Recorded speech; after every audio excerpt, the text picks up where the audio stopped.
بسم اللہ الرحمن الرحیم۔ ہجرت نبوی صلی اللہ علیہ وآلہ وصحبہ وسلم کے بعد کا ذکر ہے کہ ایک دن نبی علیہ الصلوۃ والسلام اپنے جانثاروں کے حلقے میں تشریف فرما تھے۔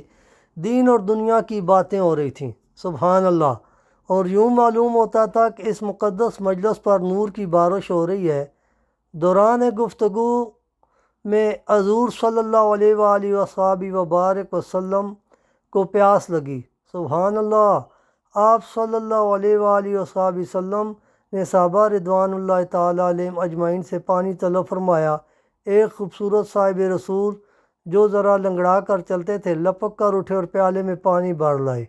یکایک انہوں نے دیکھا کہ پانی میں ایک بال پڑا تھا۔ انہوں نے جلدی سے یہ بال نکال کر باہر پھینک دیا اور صاف پانی حضور صلی اللہ علیہ وآلہ وصحبہ وبارک وسلم کی خدمت میں پیش کیا۔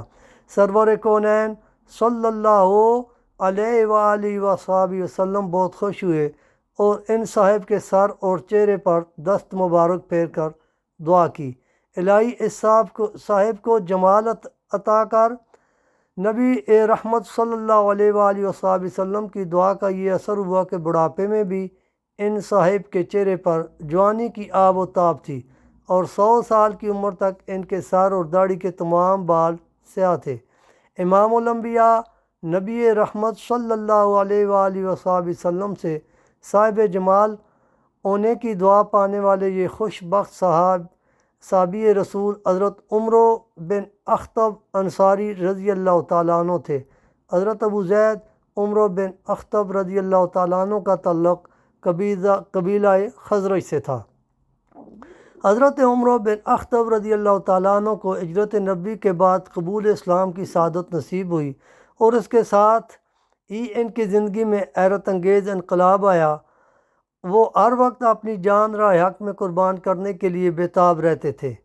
مسند احمد بن حنبل میں ہے کہ انہوں نے عہد رسالت کے 13 غزوات میں شرکت کی اور ہر مارکے میں نہایت ثابت قدمی سے داد شجاعت دی۔